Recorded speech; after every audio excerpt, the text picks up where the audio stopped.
চমৎকার বুনোটে ঝুড়ির মতো বাসা তৈরির জন্য পরিচিত বাবুই পাখি। নান্দনিক এবং এই অসাধারণ শৈল্পিক বাসা তৈরির জন্য বাবুই পাখির বাসা নিয়ে অনেক গবেষণাও করা হয়েছে এ পর্যন্ত। বলা হয়ে থাকে আজ অবধি বিজ্ঞানীরাও বাবুই পাখির বাসা তৈরি করতে পারেনি। অনেকে বাবুই পাখিকে তাঁতিও বলে থাকেন। তাদের ঝুলন্ত বাসায় প্রবেশের সুড়ঙ্গ পথ আঁকাবাঁকা।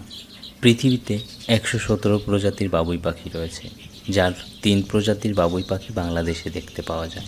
প্রজনন ঋতু ছাড়া অন্য সময়ে পুরুষ ও স্ত্রী পাখির কালো কালো দাগসহ পিঠ হয় তামাটে বর্ণের এবং নিচের দিকে কোনো দাগ থাকে না, শুধুই তামাটে থাকে। তবে প্রজনন ঋতুতে পুরুষ পাখির মাথায় চাঁদে উজ্জ্বল সোনালি হলুদ, গলা সাদা এবং তা একটি কালো ডোরা দ্বারা নিচের তামাটে সাদা রঙের অংশ থেকে পৃথক থাকে।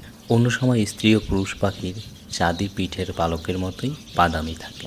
বাবুই পাখি দক্ষিণ এশিয়ার এন্ডেমিক পাখি, কারণ এরা শুধুমাত্র